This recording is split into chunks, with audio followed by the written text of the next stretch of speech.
4 مصروں سے اپنی بات کو شروع کرتا ہوں۔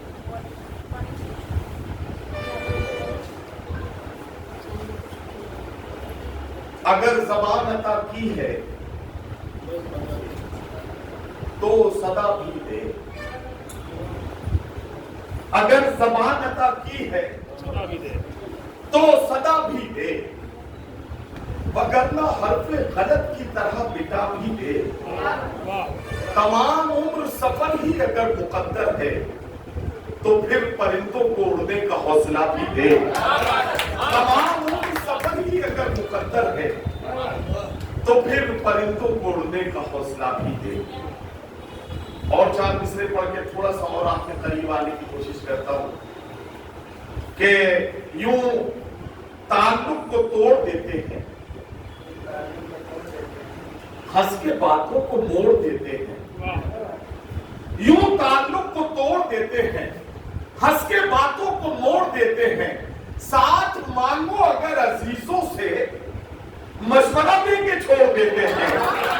ساتھ مانگو اگر عزیزوں سے، ساتھ مانگو اگر عزیزوں سے، مشورہ دے کے چھوڑ دیتے ہیں۔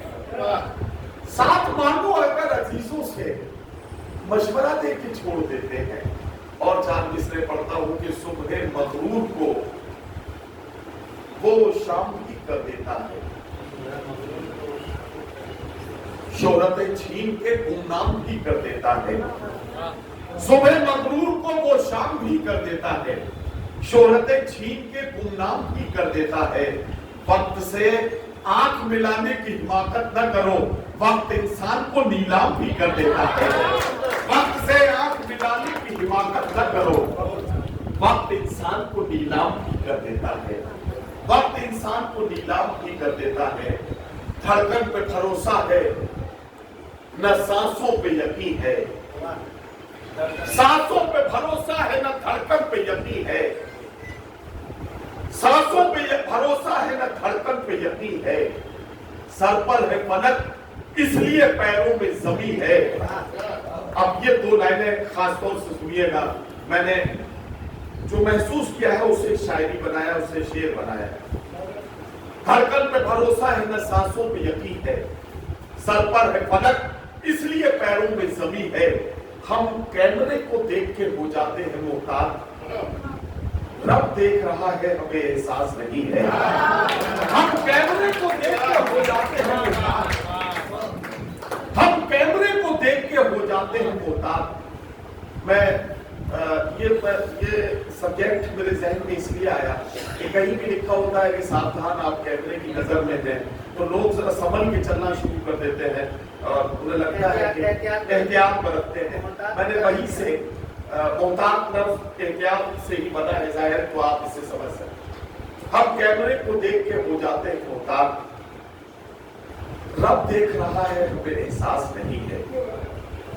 اب ایک آسان سی ایک غزل پڑھتا ہوں اور آپ ظاہر ہے کہ مجھے اس میں اگر آپ کی دعائیں مل گئی تو میرے لیے اچھا ہو جائے گا۔ یہ کس کے پھول سے ہونٹوں پر پیاس بیٹھی ہے، یہ کس کے پھول سے ہونٹوں پر پیاس بیٹھی ہے، جو آج نہر ستمگر اداس بیٹھی ہے۔ اب شعر سنیں کہ نگار خانے میں اب ہلچلیں نہیں ہوتی، نگار خانے میں اب ہلچلیں نہیں ہوتی، سیاہ زلفوں میں جب سے کپاس بیٹھی ہے۔ نگار خانے میں اب ہلچلیں نہیں ہوتی، سیاہ زلفوں میں جب سے کپاس بیٹھی ہے۔ وہ لوٹ آئے گا دل کو یقین نہیں ہوتا، وہ لوٹ آئے گا، وہ لوٹ آئے گا دل کو یقین نہیں ہوتا، مگر نہ جانے کیوں پلکوں پہ آس بیٹھی ہے، مگر نہ جانے کیوں پلکوں پہ آس بیٹھی ہے۔ اور یہ شعر میں اکثر اپنے شاعر ساتھیوں کو سناتا ہوں اور ان کو شریک کرتا ہوں اس شعر میں کہ خبی ہے میر کے بارش یہ کون مانے گا، ہمی ہے میر کے بارش یہ کون مانے گا، ہمارے گھر میں غزل بے لباس بیٹھی ہے، ہمی ہے میر کے بارش یہ کون مانے گا، ہمی ہے میر کون مانے گا؟ ہمارے گھر میں غزل بے لباس بیٹھی ہے، ہمارے گھر میں غزل بے لباس بیٹھی ہے، تیرے غرور نے تجھ کو یہ دن دکھایا ہے، تیری شکست تیرے آس پاس بیٹھی ہے، تیرے غرور نے تجھ کو یہ دن دکھایا ہے، تیرے غرور نے تجھ کو یہ دن دکھایا ہے، تیری شکست تیرے آس پاس بیٹھی ہے، مٹا نہ دے کہیں شادابیاں گلابوں کی جو تیرے لون میں زہریلی گھاس بیٹھی ہے، مٹا نہ دے کہیں شادابیاں گلابوں کی جو تیرے لون میں زہریلی گھاس بیٹھی ہے، جو تیرے لون میں زہریلی گھاس بیٹھی ہے، وہ شخص باعمل تھا مگر ضد بڑھ گیا، اپنوں سے دور ہو کے مصیبت میں پڑ گیا۔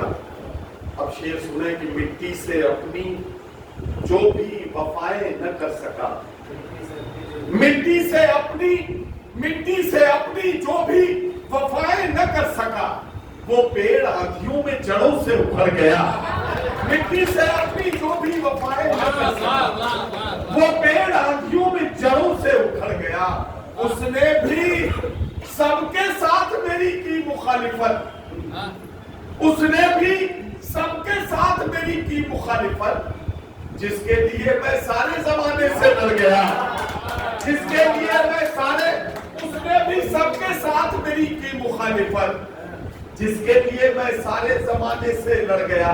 اور یہ شعر بطور خاص کہ جس دن میرے عروج کی اس نے خبر سنی، جس دن میرے عروج کی اس نے خبر سنی، اس دن سے اس کا ذہنی توازن بگڑ گیا، جس دن میرے عروج کی اس نے خبر سنی، اس دن سے اس کا ذہنی توازن بگڑ گیا، اس دن سے اس کا ذہنی توازن بگڑ گیا۔ بہت شکریہ۔ ایک شعر جس کی وجہ سے پوری دنیا میں مجھے بڑی آدمیت کا نگہبان بنا۔ اچھا، اس کا مطلب میرے بھی شکاری بیٹھے ہیں۔ ایک غزل ہے میری جو کتاب ہے اس کا ٹائٹل ہے لوبان، غزل کا جو سنکلن ہے اس کا ٹائٹل لوبان ہے۔ تو اس کی جو ٹائٹل غزل ہے اس کے لیے بھائی بہو میں صرف 2-3 شعر پڑھوں گا اور آپ کو بہت زیادہ پریشان نہیں کروں گا۔ مجھے معلوم ہے کہ سموسہ آنے کے بعد اگر سامنے سے ہٹا دیا جائے تو انسان پہ کیا گزرتی ہے، مجھے اس کا اندازہ ہے۔ تو میں چاہتا ہوں کہ بہت زیادہ آپ کو میں پریشان نہ کروں، سیدھے سے یہ 2-3 شعر پڑھتا ہوں تاکہ ان کا حکم کی تعمیر بھی ہو جائے گی اور وہ غزل بھی پڑھتا ہوں۔ آدمیت کا نگہبان بنانے کے لیے،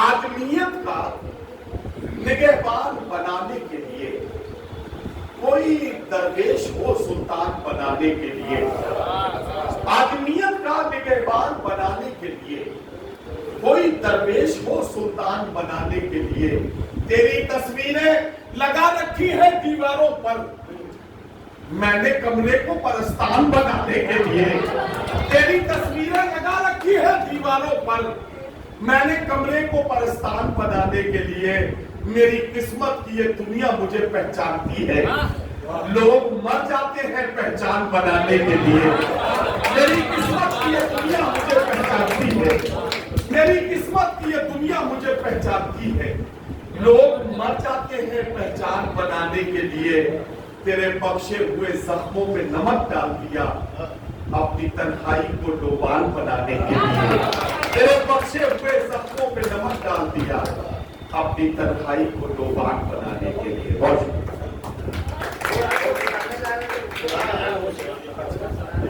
ہاں، ایک شعر ہے تقریباً 20 سال پرانا، یہ جب میں نے شاعری شروع کی تھی اسی دور میں یہ شعر ہو گیا تھا، اور اس کی وجہ سے پورے ہندوستان میں اور دنیا کے تقریباً 20 ملکوں میں جہاں تک میں پہنچ پایا ہوں اب تک، بہت دعائیں ایک شعر کی وجہ سے ملی ہے۔ میں آپ کی عدالت میں وہ پیش کرتا ہوں، آپ اس کی کیا قیمت لگائیں گے مجھے نہیں معلوم، میں شعر سنانا چاہتا ہوں اسے، 2 مصرے اس کے لیے برداشت کریں اور اس کے بعد وہ شعر آئے۔ زمانہ جس کے لیے اہتمام کرتا ہے